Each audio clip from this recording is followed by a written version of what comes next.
Welcome friends. I hope you are able to hear me because we had to do last minute troubleshooting like always. I hope you are also able to see me properly. Welcome to the monthly satsang. I wanted to go through a few announcements first. One of the sevadars who wishes to do money seva, he has volunteered to donate up to $25,000 of matching funds. So if any one of you wants to donate, those funds up to the amount of 25,000 will be matched by this volunteer who has expressed his desire to match the funds up to $25,000. Okay, so seems like there is some volume issues, so I'm going to bring the mic close to me. Okay, I hope this is better. I'll also try to speak a little louder maybe. So that's one of the announcements. The second announcement is that we are making a good progress on the meeting hall design, and shortly there'll be a newsletter that will come out that will talk about all what we have done so far in terms of creating the design for the meeting hall. And we have been working quite diligently in our data building committee. Almost every week we meet and we discuss ways to reduce the budget, make changes here and there, refine the design so that it accomplishes various goals that we have. So pretty soon you'll be able to go to ishanews.org website, and through there you'll be able to discover what the meeting hall, meeting room, and various other facilities look like. You'll be able to see the site layout and the design of the building where various elements are placed. That is, as I'm speaking, we have been undergoing last minute revisions based on various feedbacks that we have got from people, and we are trying to accommodate all that. So our team has been working very diligently. It's been a very iterative work, but everything is to do Master Ishuji Seva, as he had asked us, and formed a committee that would look after building of the meeting hall as well as upkeep of the data. So we'll be able to provide you much more information on the progress of the building, and we hope we have already signed a contract with an architect and who is working with us to refine the plan, and pretty soon we hope the middle of this year we'll be able to commence the construction work. We have, in a way, we have already started the construction work. Sorry, I'm coughing a little bit because I had a little bit of flu, cold, and I'm just recovering out of that. And because of which I had to cancel the plan in Chicago.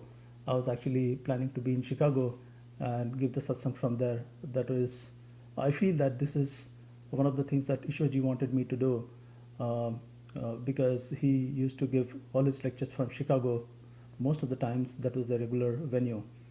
So I feel that I should be doing that as well. But unfortunately, because of my illness, I could not go. And so here I am back at my place, my home, and I'm trying to give satsang from there. Excuse me for a second. I'll just get some water.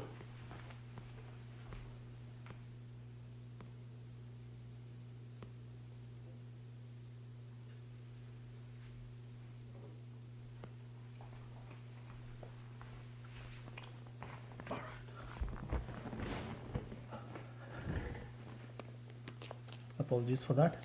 Yeah, so in the middle of the year, you'll be able to see some construction work happening. The construction work sort of has already started. This actually towards the end of 2020, we did some regrading of the site that we had. Earlier, we were planning to make a single-story building, but because of various concerns, we had to scale that down to a manageable budget. And what we have is a pretty good building that has various kind of rooms to provide different amenities to people, and I believe that it falls in the budget that Ishoji had wanted the building to be in. And although because of the changing environment, how interest rates have been going up, I think the approach that we are taking is we are phasing out the construction. And Ishoji always said that whenever we have the money, we'll start working on the building. So, and with the money that we have right now in the bank, we are starting the construction work in phases. So we'll do as much work as the money allows us to do, and we would call that a particular phase. So we are going with the phase one, where we'll have the design of the building ready, and we'll do some amount of construction work. Primarily, it will be done by the very skilled construction workers, which will be contracted out. But after phase one, I believe the building is going to be in such a state that a lot of Sevadas will be able to provide their seva, and maybe in the second or third phase, we'll be able to put our physical labor and do seva for master. So that's coming. So look out for a newsletter or a blog. So we'll send out that information for people who have registered through Isha. And so, yeah, that was the announcement I wanted to make. So thank you again for coming here for the monthly meeting. And I was thinking of what title to give this satsang. And I was listening to some of Ishoji's messages, and Ishoji used to say that although he has the same message for any satsang, people just make up the title as they go along, or right before the start of the meeting they would give the title. And what Ishoji used to do is he will change just the first part or initial few sentences that he would start with to be whatever the title is, but the middle part is always the same. Well, he was a perfect living master for us, and he was perfect living master. And although he come across to us as friend, that's what all perfect living masters do, because this is the arrangement we have made according to his teaching, that we are experiencing this world as individuated consciousness. If you look around you, you'll see different objects. You'll see plants, you'll see trees, you'll see various animals, friends, family members, and so on. And they all appear as individual being. They have consciousness, they have soul, they have awareness. You are able to interact with them. And one can really be mystified by all the creation if you are really curious as to what is going on in and around you. Who is the creator for all this? Because there seems to be billions or trillions of life forms. If you just take a drive across, let's say United States, you'll see so much vegetation. You'll see so many life forms. You'll see so many birds, insects. There are things that we cannot even see with our naked eyes. If you take a microscope and just observe in a body of water different kind of creatures that are floating around, and in fact one might get disgusted if somebody were to take a look at what all things are there in a simple, if you take the tap water and try to look at what's all in there, it will surprise you to find that there are so many creatures floating. And same with the blood, same with the gut.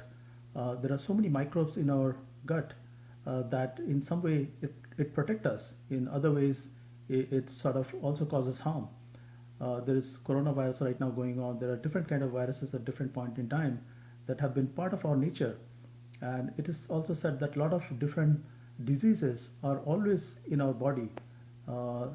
Doctors say that cancer cells and other kind of diseases are in sort of suppressed form in our body. And what I'm finding out is now because of coronavirus, some immune system is lowered, so the body's defense mechanism is not working as well as it used to be before, and because of that, a lot of different diseases are flaring up. Sometimes it is because of maybe other bacteria that have come in from outside, or a lot of times these bacteria are part of our own body. So there are, if one is very curious, they'll marvel at different kind of things that are out there, and of course, one would be amazed as to who created all this, who is the creator, and who am I? A lot of these questions can come in somebody's mind, and you can look around and be can be looking for answer in different places. Like you could go to library and look for all the answers. You can read books to satisfy your scientific curiosity in order to find answers. And if you go with the scientific studies, whatever science has discovered so far, you will find that this planet has been around for several billion years, and this cosmos after Big Bang has been around for maybe 12, 13 years, billion years. And you can keep on unfolding, and it would seem like this life has been going on forever. And so one would be puzzled, when did it all start? One of the explanation is that after Big Bang, this whole creation started. Now the natural question would be, what was there before Big Bang? If Big Bang is when everything started, and so natural question could be that who created the Big Bang? What was there before it? And science is unable to answer some of these questions. Of course, you can keep on studying more and more. You can develop more scientific equipments, much more powerful telescope to understand what was happening right at the time of Big Bang. But there are other theories that have been proposed in the East that what we see around us is not the true reality. Although it seems like it is real, it is hard to deny whatever you are seeing, experiencing through your senses is not real. But mystics, saints have come in our midst and given an alternate explanation. And they have said that what we experience ourselves through our senses, that is not the reality. It is an illusion. It is mithya. And it is the duality that is created that gives us this experience. And what we believe ourselves to be this body, in fact, we are not this body. If you just see how we express ourselves, you'll see there is a little bit of truth embedded in it. Whatever we see outside, we believe that these are not part of us. Like if you have a house, if you have a car, if you have family members, they are not you. They are different from you. You say that, okay, I have a phone, I have a car, you have a car. You don't say that you are the car, because you see yourself distinct from other objects around you. And in most cases, we believe that this body that we have is us. But even while identifying certain part of this body, we actually realize that it is not, we don't identify with the body. Although we feel that we are this body. Like you can say that, okay, this is my hand, this is my head, this is my body. In fact, when you say this is my body, you don't say this is me. You don't say this hand is me. You don't say this, my head is me. You somehow make this distinction.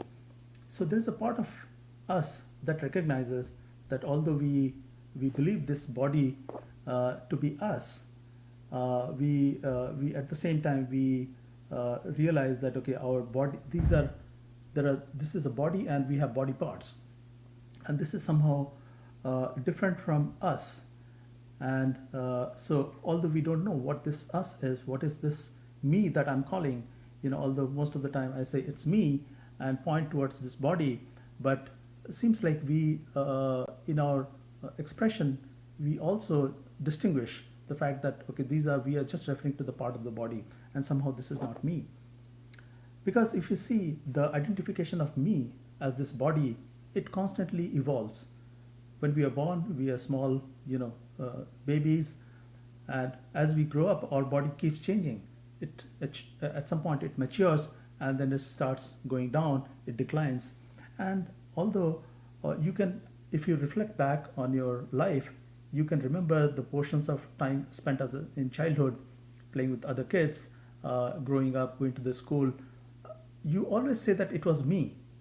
But if you look at your body, it has always been evolving. It has been constantly changing. And yet part of you believes that there is a core of you, there is some identification, inner identification that you make, that you say that it was you that was a child, it was you that was an adult, it was you who got married, it was who had children. And at some point, when you get old, it is you who would be old and then probably die.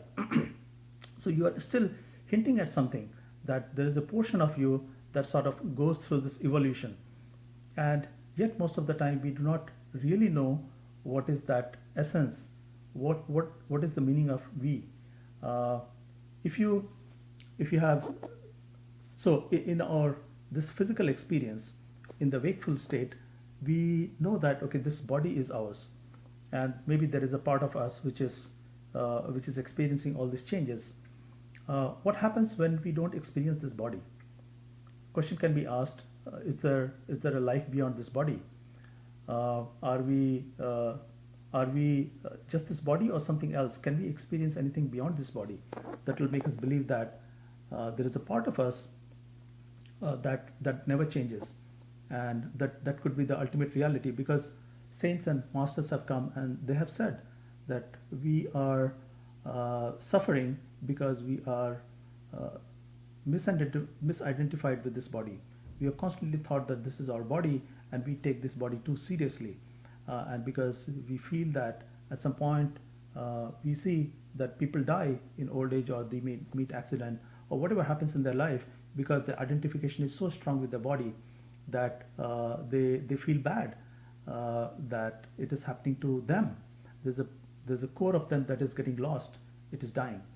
But if you are able to tap, or in your common experience also, you can identify without this waking state. Let's say you are sleeping and then you are having a dream. In that dream, you might see various things, that you are flying around, or you are running, or you are in a car, or you are spending some time with your friend. How is that experience happening? Your physical body is actually lying in the bed, and yet you seem to be experiencing completely different body that is maybe doing some other activity. And when you wake up, you realize that you are having some kind of experience, where you are in the car, or you are driving, or you are talking to a friend, you are enjoying meal. How do we classify those kind of experiences? What happens to me in there? What is the role of this core you? Did you experience as yourself going through the dream, going through that experience in the dream? Because if you narrate that story of your dream, you'd always be saying that I was experiencing it. You saw a dream, you would say that I saw a dream where I was flying through space, or I was walking with my friend, and you may not have seen yourself as we see ourselves in the mirror, but you would be having such experiences that are quite unique. Like in case of one of the philosopher called Fahim, that Master Ishaji used to talk about, that he experienced himself as a butterfly, and he saw such a beautiful vivid dream where he was flying through a garden, and he was apparently a butterfly. He experienced himself being a butterfly and fluttering his wings and going through the garden and experiencing the beauty of the garden. And when he woke up from the dream, he told his friends that he saw this beautiful dream where he was a butterfly. And his friends, of course, told him, "Come on, don't be foolish. You're not a butterfly. You saw a butterfly." But that is not what Fahim's experience was. And he categorically told them that no, I was a butterfly. I experienced myself as a butterfly because I was flying like a butterfly. I saw my wings. I did not see a butterfly. but I was having an experience like a butterfly. So, in a non waking state, you can have these experiences as well. And are these all part of consciousness? Yes, because as a conscious being, you are experiencing these experiences, dealing with the object, dealing with various friends. So, what happens while you are dreaming? Who is creating all these experiences? Who, when you see the people in the dream, are they real? Are they also participating in the dream? Or it is you in that non waking conscious state creating these friends or whatever objects you participate in dreaming? Only after waking up you realize that you are the one who was dreaming. You don't say that you actually incarnated as a maybe butterfly. You know clearly that okay, whatever was there, it was giving you experience. Whatever you saw was was true in terms of experience, but not necessarily the objects behind that were true. You are getting just an experience of participating in the dream. So similarly, while we are in the waking state, we can decide to do various things. We can enjoy this world, and when we get out of this world, masters have said that we will realize that we are not dead. There's a part of us which is still alive, and we will refer to that self after waking up as the same self as we are experiencing now. Similar to when you are born, when you are a small child, you grow up with your family members, you go through various stages of your life, and still you recognize that it is me. But if you look at the amount of changes that your body has gone through, it is bewildering, right? Your face constantly changes. All the cells in your body completely change. I think in 12 years, including the bones of your body, all cells die, and then a new cells take the place of old cells. Body is constantly undergoing all this change.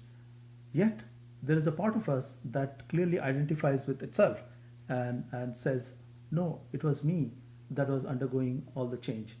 That was small child, that was adult man or woman, and then in old age you will still identify yourself with a particular person that you are. So that identification is never lost. So similarly, going to the dream and coming back, you'd tell yourself that it was you who was dreaming. But the shape that you take in your dream, like butterfly, or it could be other animal. I remember myself dreaming as if I was some kind of a maybe monkey or some lion or tiger, and was running around in fields. And after waking up, I shared it with my wife that this is the kind of dream I had. I felt I was jumping from place to place, and yet after waking up, I was able to recollect my dream because that was a kind of dream I had never had, and so but I was able to relate it with me dreaming. What was the part of me that was able to experience it? So that connection of me, whatever is that me, is always there with you, whatever body you are experiencing at that moment, either in wakeful state or non-wakeful state. If if you are let's say if you are in a operating theater and you have been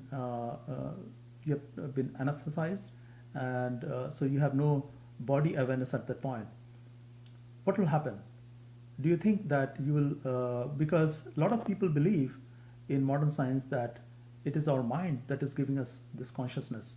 So we believe that the chemical reactions that is undertaking in our brain, that is what makes us conscious. If that was the case, then then in the operating theater, when they have given anesthesia to you and you are lying and your eyes may be open, your brain is still there. You should be able to experience pretty much everything that is happening in the operating theater, as they are maybe cutting up your body or doing some surgery, but that's not the case. So there is a part of awareness that we carry somehow is responsible for what we experience. even though our eyes may be open, but if there are part of consciousness, if we are not aware that our eyes are open, physical eyes are open, we won't be able to see, right? So a lot of people while sleeping, they keep their eyes open. But do you think that they are seeing through those eyes? No. If they are dreaming, their eyes, eyes may be open, their physical ears are always open, but they don't experience things that are happening near their bed while they are dreaming. So it seems like consciousness is a very important faculty which actually gives us the experience. And masters have told us that whatever we experience in waking state, it is because of another body that we carry underneath our physical body. So physical body is given to us to experience this physical creation. And if you go underneath this, we'll be able to find something called astral body. And that is the body that carries all the sense perceptions. Although we have different physical sense perceptions built into this body, eyes, ears, and so on. But underlying that, there is another body that actually creates this sense perception, that carries the sense perceptions along with it, and that is overlapping with this physical body. And because of that, whatever we do in our physical world, we have this feeling that because of the eyes we are seeing it, and because of the ears we are hearing it. So everything that we get input from this world, all the senses that are carrying the signals into our brain, underlying this there is another body that is the one that is able to create this. And how do we know this? Because if you imagine going into a dream and flying around, seeing a lot of colors, because in your dreams you can see a lot of vivid dreams.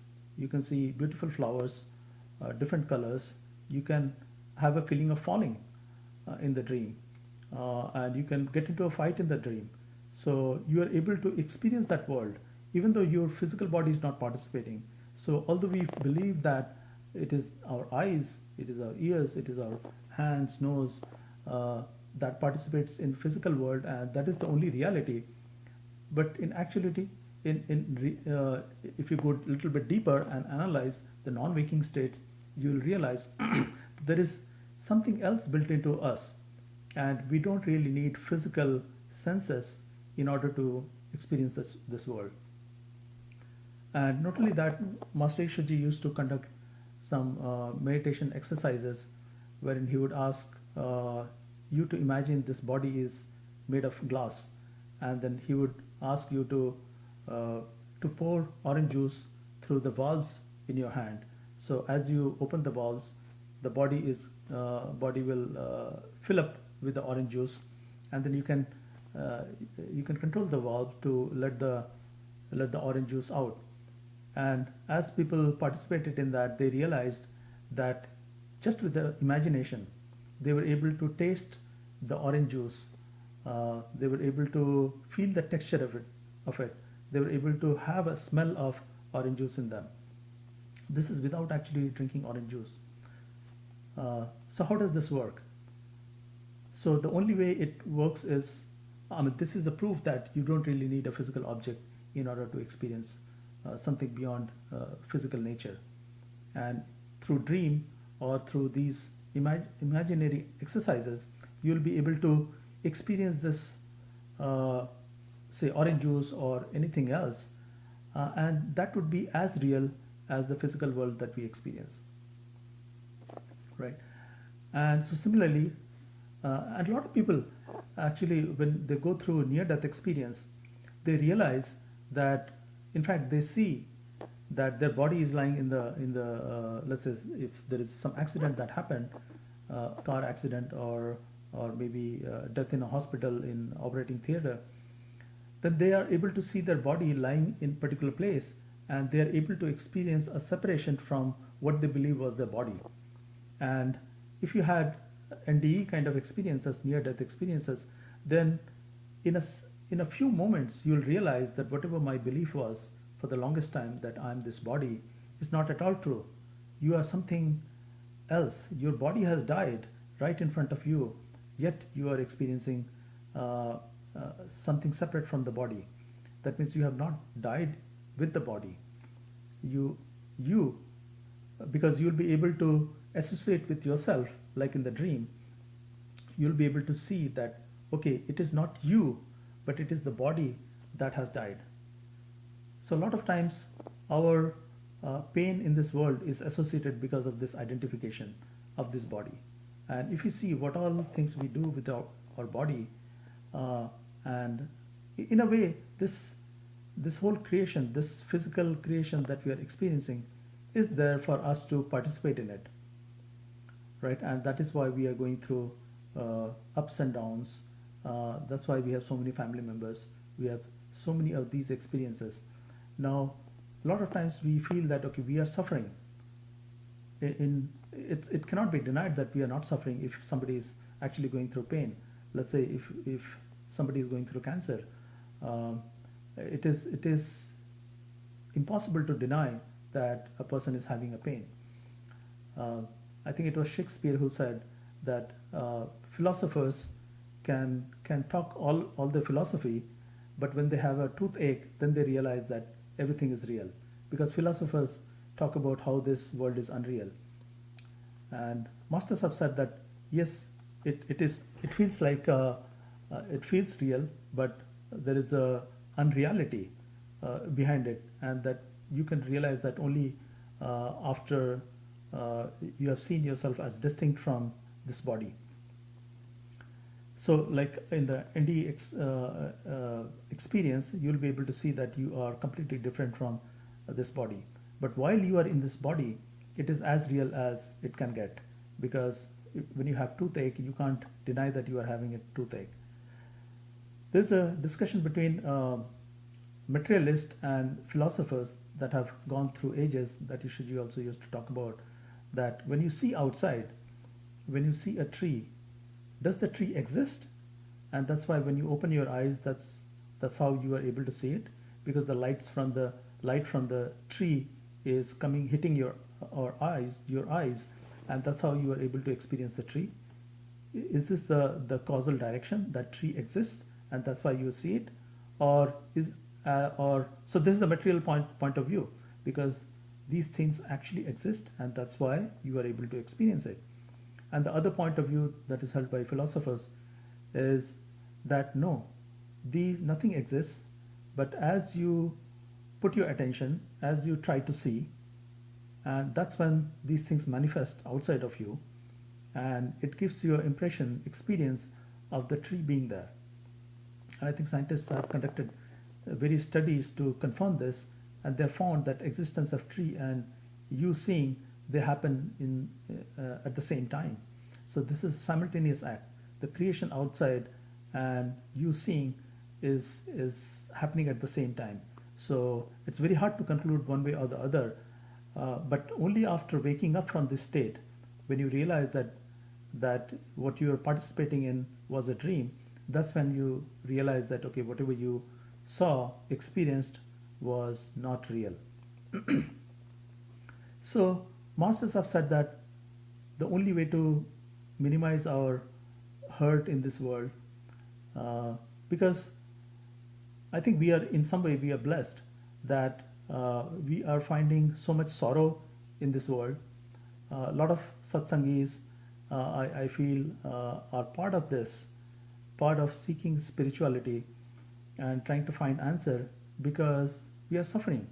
If we are happy in this world, do you think anybody would turn towards spirituality? No. There are very few people who indeed have, because of out of curiosity, because of their nature, they have tried to find what is this creation.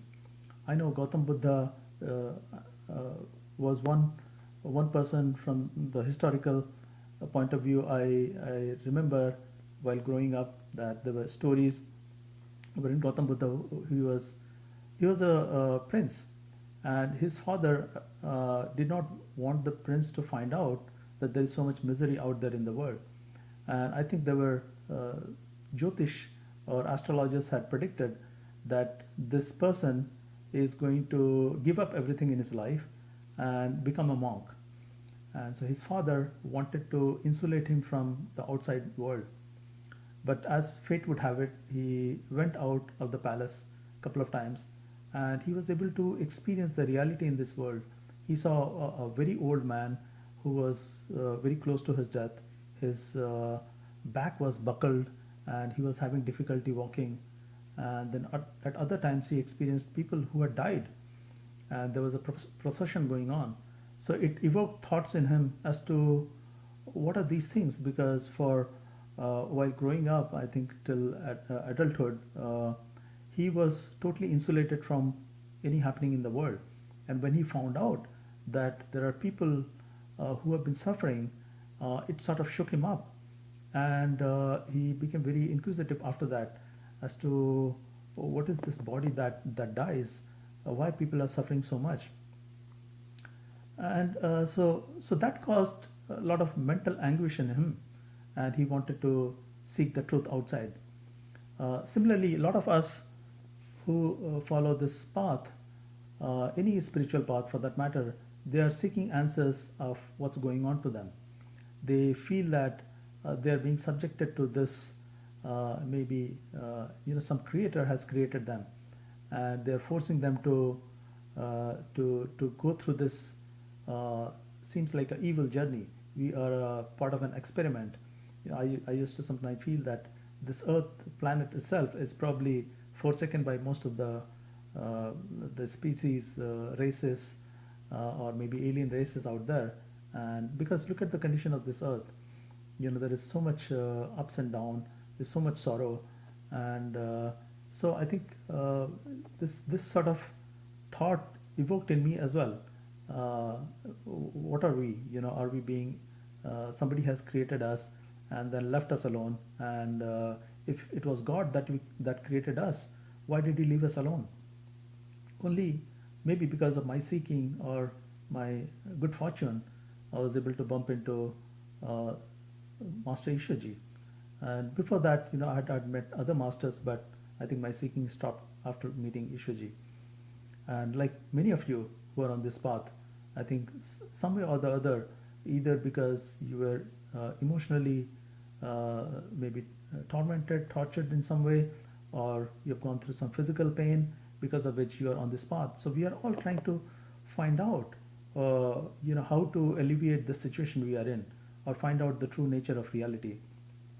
And one of the very simple solution that I heard from Master was that seek seek in your heart. Once you have the seeking, all your problems will be solved.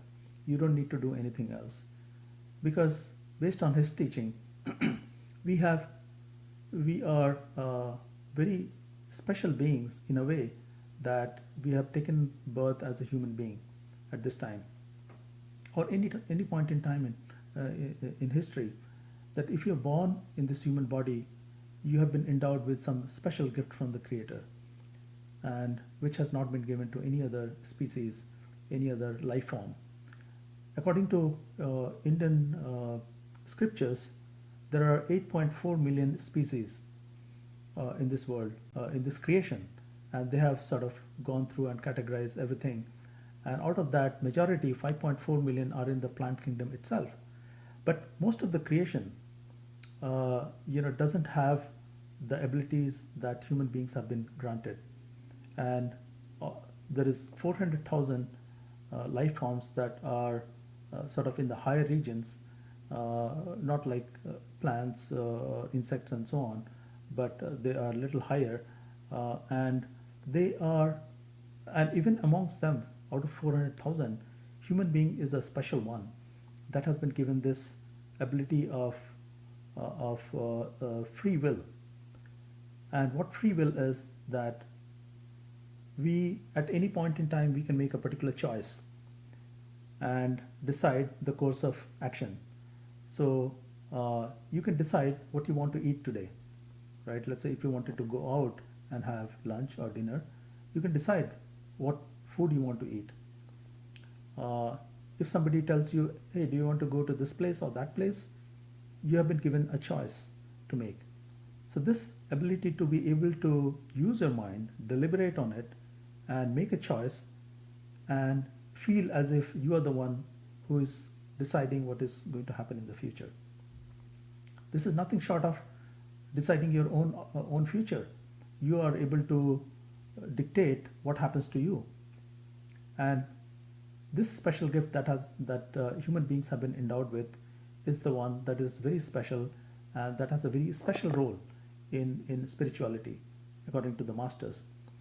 Because if we did not have that, we would just be acting like any other programmed being that have been, let's say, if you take an animal, it just goes through its life based on instinct. It has been programmed into their DNA as to how to behave. When they see a threat, they know how to react. And they have been programmed to seek food most of the time. But it is a human being that not only it takes a clue from the environment, it is also influenced by the DNA, but it feels that it has a special ability beyond just this body and the environment, whereby he is able to make his own independent decision. In fact, because of that, we have a lot of other problems as well.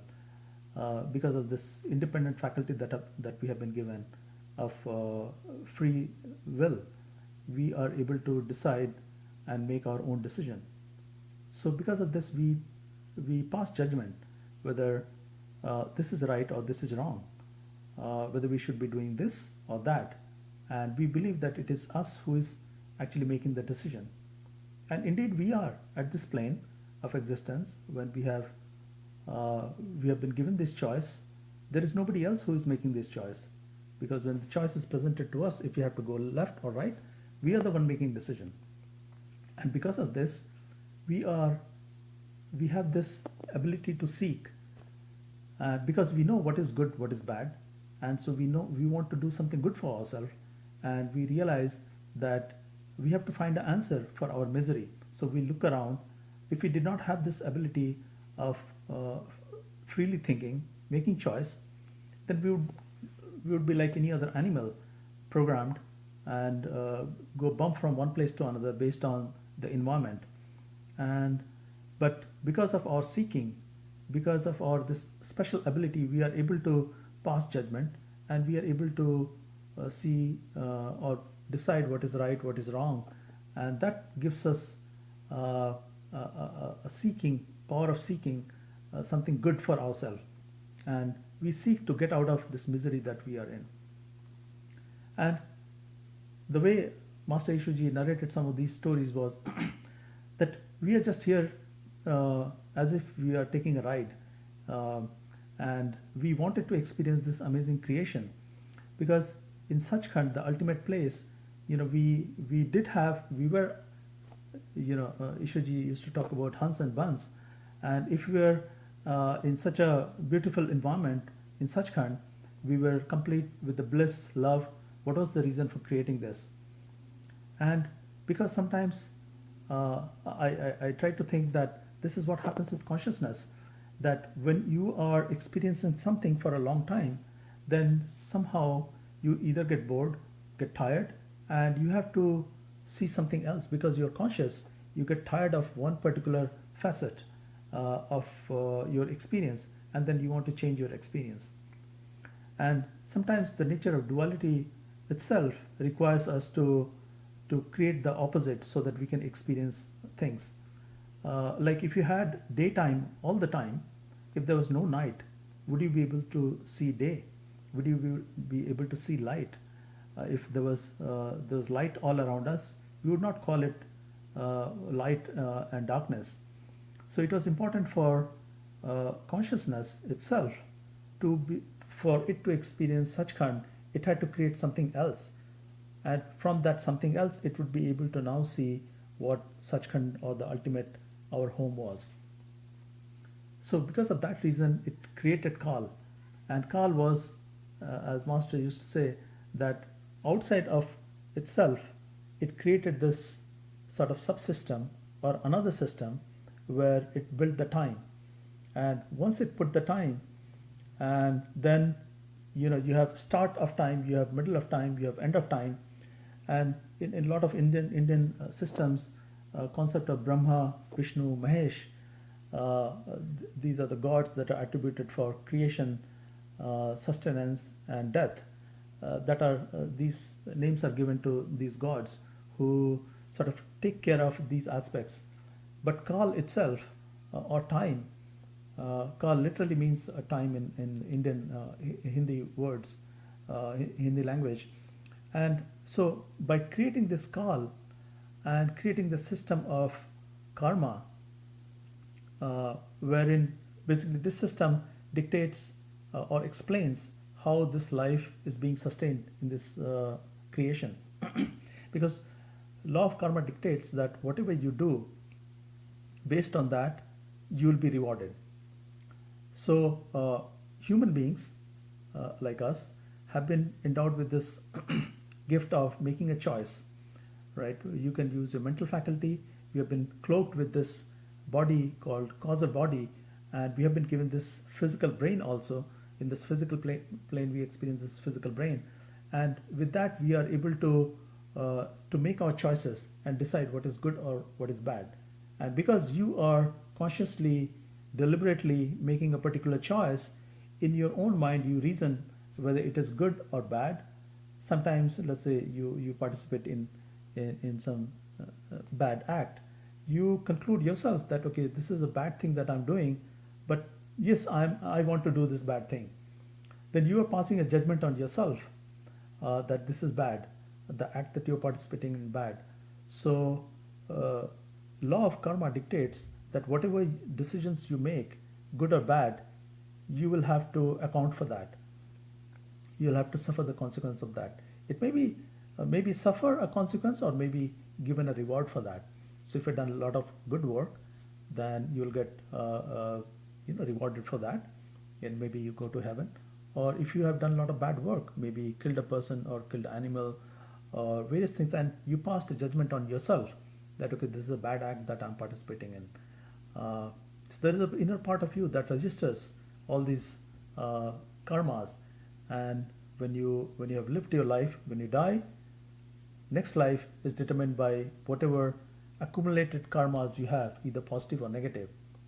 But when you take a birth, that birth is decided pretty much based on whatever you have accumulated, based on your sanchit karma. So whatever you create, that gets accumulated into sanchit karma. And the life that you take, like the life that you're living now, that was already predestined. And so before taking this birth, your karmic arrangements were already made, and pralabdha karma that decided where you are going to be born, what kind of circumstances you will be born, and pretty much your life is maybe 70% of your life is already predetermined based on pralabdha karma. So this system was set up so that there's a kal, there's a time, there's a creation that happens, there's a sustenance of that, and there is a death. Right now, a human being also goes through this. So they're born, they live their life, they die. But if you see this, because of the time, nature of time, and the nature of time says that whatever, for anything to happen, there has to be a cause, and there has to be effect. If there is a cause, it will have an effect. And if you did not have that, the time would not exist. And time allows for that cause and effect to play out. Right? So when you live your life, when you participate in various activities, you accumulate the load of karma on you, and that decides what your next life is going to be. So consciousness, when it wanted to play this game, it individuated itself, as explained by Master Ishwarji, that we are a drop of ocean, we are a drop of that same consciousness, and it wanted to have this moj or a play. This is just a playful act, and where we are participating in this all different bodies that we are wearing, and we are identifying with all this. And but before creating this, before jumping into this, so let's say at some point the totality of consciousness, ultimate soul, it decided to have this wonderful script that it wanted to play out, right? So as a script writer, you have written a beautiful script with a lot of complicated things, a lot of life forms, different characters, and now it wanted to actually experience it because it designed that. And unless you can actually see through the perspective of various characters, probably you would not enjoy the show that you have written, right? If it is just playing uh, in front of the silver screen, you are still away from the characters you have created. So consciousness wanted to truly enjoy the reality, although it is an illusion. But when you are playing the character, it becomes real for you. So it decided that okay, there are so many possibilities of life I can enjoy. So let's see, this set of life form seems very nice, enjoyable, I can participate in that.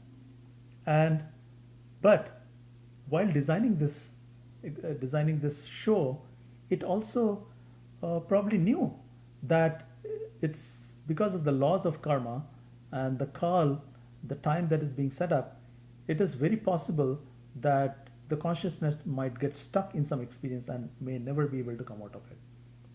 Because if it is the one that is designing the system, it would know what are the weaknesses of the system, right? It's possible to get trapped into the system. We feel ourselves that we are trapped in this body and there is no way to exit out of this, right? That's why we are looking at answers into spirituality or into books or a different kind of yoga or whatever have you. There are so many religions, right? We are trying to ultimately find answer, and by reading books or traveling to different places and seeking an answer. But so while designing the system, don't you think that the consciousness itself knew that there is a good possibility that it might get stuck into this creation and may never get out of it?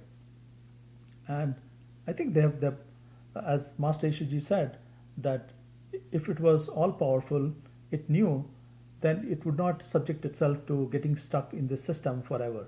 And it had already planned to, it had figured out a way, it had built a subsystem into the system itself, system of this creation that it laid out in terms of call and various creation.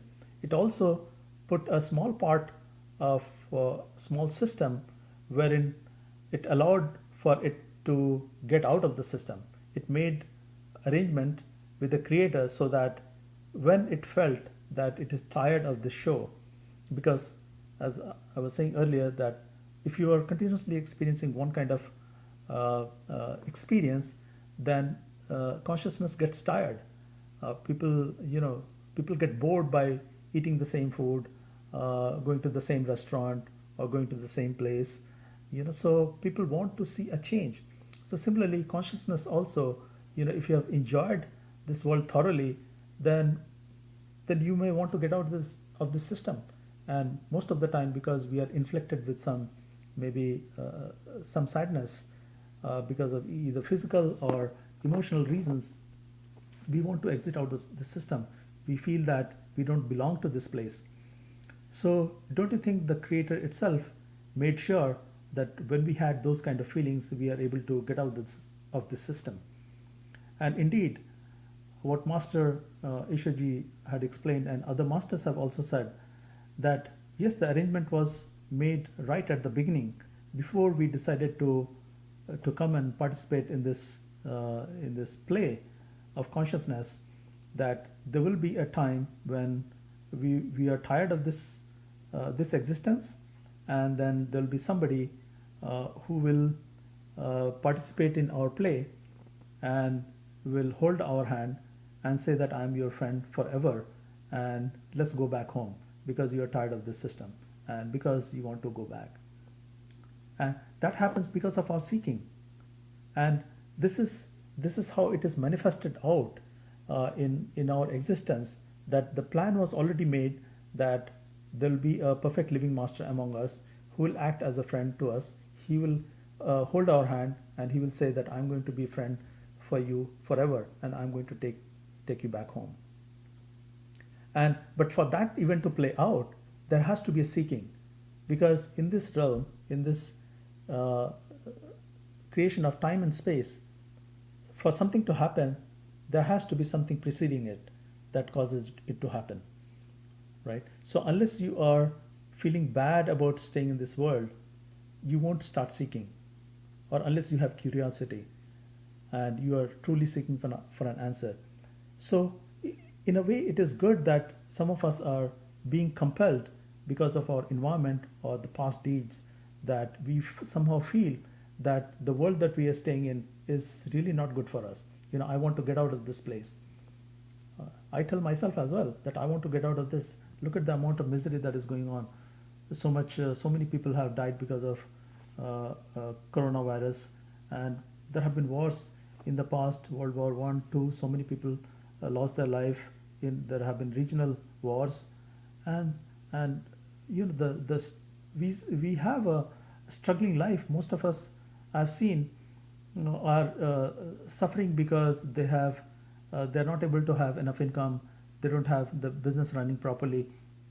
And if you are conscious, and if there is a God or somebody that created us, why isn't He taking care of us?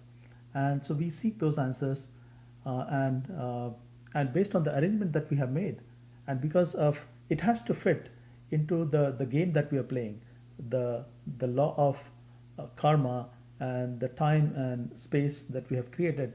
It has to The game has to fit.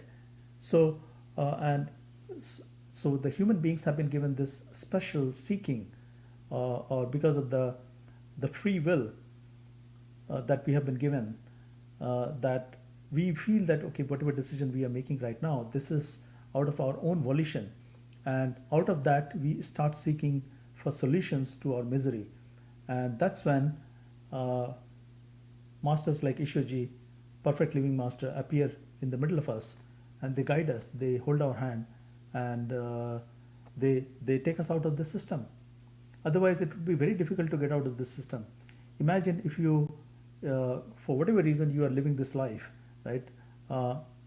Based on the law of karma, for this life to exist, it must have had a previous life.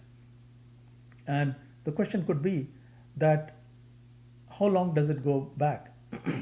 As long as you have a body, that also requires other body prior to that to have experienced karma, that must have accumulated karma. So it can go for almost infinity.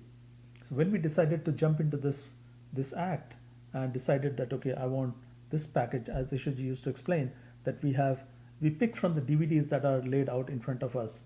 So we are individuated consciousness, maybe a soul at that point, and we decide that okay, this looks interesting, this package really looks interesting, I want to explore this. Or maybe like a movie, if you like some movie, and you feel like okay, what would it be like to play a villain in this movie, or a actor or actresses in this movie. So similarly, probably we looked at the DVD and found a DVD very interesting, but it was dangerous as well, because when we jump into the DVD, it would become completely real. While designing, you as a consciousness, you knew what it would feel like, but you still wanted to live that character. But you also wanted to not get trapped into the system, because the system of law of karma is such that whatever you do, you have to reap the rewards of that, right? So, and Ishwarji used to say that the current life has already been decided by our pralabdha karma, right? So where you are born, the place you are born, the parents that you have, the siblings that you have, a lot of environmental factors are already predetermined for you. So you don't have any choice making. So you just have to live that life that you have been given.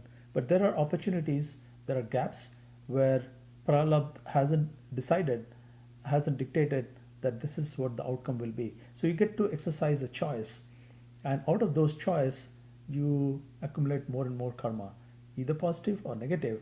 But that decides. So the karma that you create in the current life, that decides what will happen to your next life, because these set of karmas will get accumulated and will go into this sanchit karma store, and the amount of karmas that we create are so much that it can sustain multiple lives. So out of those karma created in one life, you can create more lives. So essentially, when you jump into this DVD, you live one life, and then you have created now maybe life for created karma for 3 4 lives in future, and then it this sort of propagates, and then you can never get out of this system.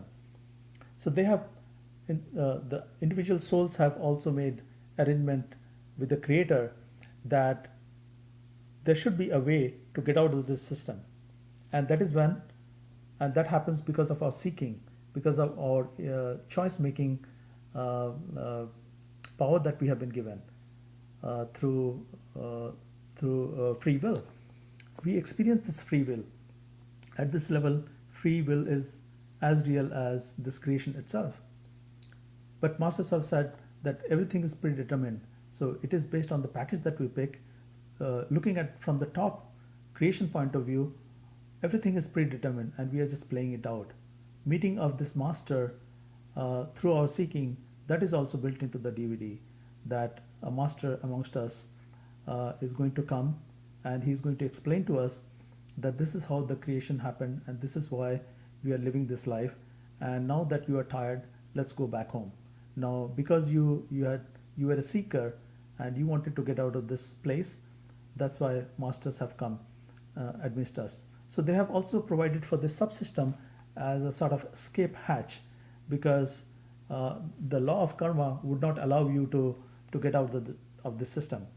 And now because of this sort of hack or escape hatch that masters have provided, where they come in the middle of us, they become our friend, they give us teaching, but they initiate us. Most important task is the initiation, and they say that, okay, I'm going to wipe out all your karma at this point. The moment they initiate us, all the reserve karma is destroyed. So whatever you create in this particular lifetime, that is only contributing to your future life, and that too master decides what happens with that karma, and they completely take over your sort of destiny and make sure that they fulfill their promise of taking you back to Sachkhand. But this is all predestined, as master through some of his personal experiences, he had accounted how he met some bhatra who were able to ask particular question to Master Ishwarji and convince him that even before Master Ishwarji thought of some of the answers, this person was able to look at future 5 minutes ahead in future and was able to give him the answer, record the answer. So it showed to him multiple times. There were a couple of other incidents where he said that certain things are going to happen on day 29, and indeed those things happened. And so astrology, to some degree, it used to work based on that some of these yogis were able to tap into what was in the Akashic records. So if you look from that vantage point, that everything is already laid out, you are just working out the DVD. DVD is playing in real time, and you are experiencing what is happening. That's a wonderful explanation, that we don't have to feel guilty about whatever is happening or whatever situation we are going through. It has somehow been recorded in the DVD, and we are ultimately grateful that even the master who is going to take us away from this misery is also playing a part in this. But masters are aware that they are playing this character. They are so if imagine we are all dreaming, then master is coming into our dream and as a character and working with us and waking us up. But master is coming from not from this bondage of mind or kal. He's not trapped into kal. He's beyond the kal, and he's operating from a level from where he's able to participate in our dream and wake us up. But if he was dreaming just like us, if he was sleeping as well, then he would not be able to wake us up. But this is all part of the pre-arrangement we have already made, as masters have explained, that we are just working out our DVD. But the important part is that because we are playing in this game, in this physical reality, in this time, the biggest trap that is there. We have to work on the laws that are governing this plane. So you cannot get out of the time. You cannot uh, somehow shake the time off. And the feeling that you are trapped in this body, you cannot shake it off. So you have to still operate within the laws that have been given to us. And the special faculty that we have been given is free will, and out of that we can become a seeker, and we can seek for answer out of this place. And even though the seeking is also recorded in the DVD, but we are playing this in real time and experiencing it. So, but the best way to get out of this situation, I feel, is to have the seeking. And with the seeking, the masters come amongst us, they initiate us, they destroy our karma, they give us a promise, and that promise is fulfilled. And they say that doesn't matter how long it takes, I'm always going to be with you, I'm not going to abandon you, and I'm going to take you back home. Although they give so many other teachings, they act like our parents, they give us advice, they play a wonderful role as a friend amongst us. And they also go through a lot of misery, they also fall sick, they have to work like us to live in this world, but they're operating from a different level. They know that they are just a character, unlike us, who believes that we are this body, and we are very serious about whatever we do, right? Because we feel sad if we don't get some success, and we have some misery, then we feel extremely sad. But these masters, they pretend that they are going through this misery, but they truly know that they are operating from a different level. Their awareness goes much further, and they see themselves being a character playing amongst us. So so I think the best thing that they do for us is take away all our karma and give us the promise that okay, we are going to take you back home. And they do other things, like they teach meditation and so on. But like so many of you, I'm also struggling. A lot of people uh, uh, send email to me referring to me as a master. I'm not a master. I don't feel that I'm capable at all of sitting here, and so uh, I'm just like you. I'm probably far much further behind. I've just been lucky enough, maybe because of the DVD I also picked, to write all this up in the DVD, that I want to have close association with the master. And I've been fortunate enough that he allowed me to be close to him, participate in some of the adventures with him. Ups and downs are part of this reality that we are living in. The best thing that that can happen to somebody is meeting a perfect living master, and then he taking you back all the way to home and fulfilling the promise. So the key, I believe, to all this is seeking. And if you seek, he's going to come and take all the responsibility. And after that, you don't need to worry, because ups and downs of this world will keep on going. So you can exit out of the system, but this creation will continue because of the way the trap has been set up, the time has been set up.